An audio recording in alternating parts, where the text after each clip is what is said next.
I love this food education summit because so many things have popped out, especially from the students here.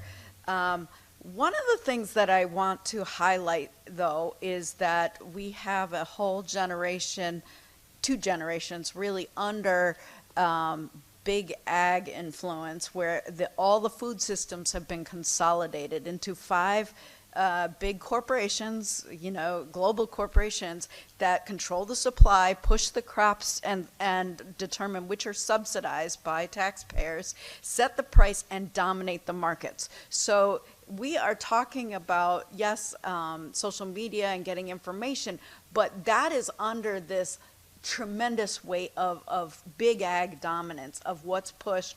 And that is where the concept healthy eating came from. Keep in mind, it used to be just eating, right? We are a species that feeds ourselves for a millennia, thousands of years. We have known how to feed ourselves from the earth, right? That supplies it. But now we have this concept of having to relearn healthy eating. Why?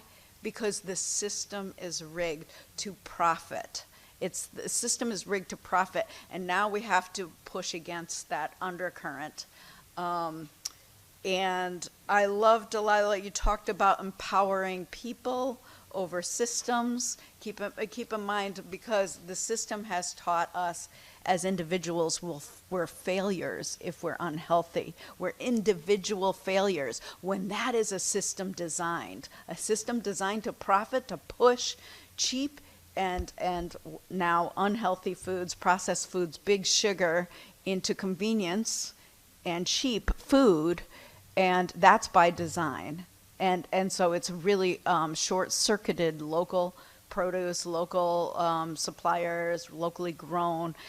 But I also wanted to acknowledge, is it Victina? I love your concept of maybe a student's choice menu. I sort of heard that come out of the dietary home ec, is to celebrate what is the student's choice menu that they would want to share, and have that like once a week, like Delilah's student choice or whatever.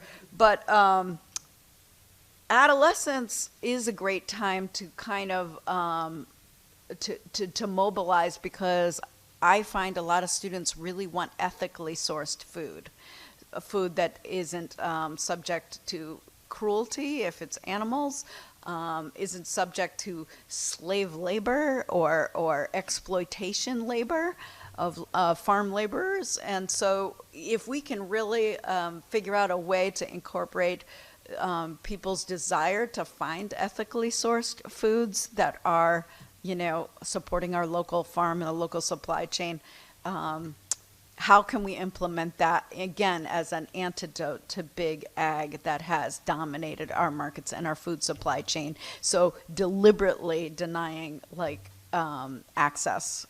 So and I loved the idea of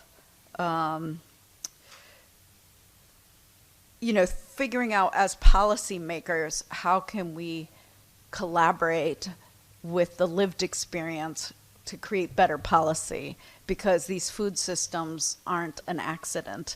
And the lack of medical training isn't an accident, and the healthcare system is interconnected with the food system. And that has also become a for-profit industry. So how do we change that as policymakers? We got to collaborate with you all and your lived experience and your expertise, and I can't wait to do that.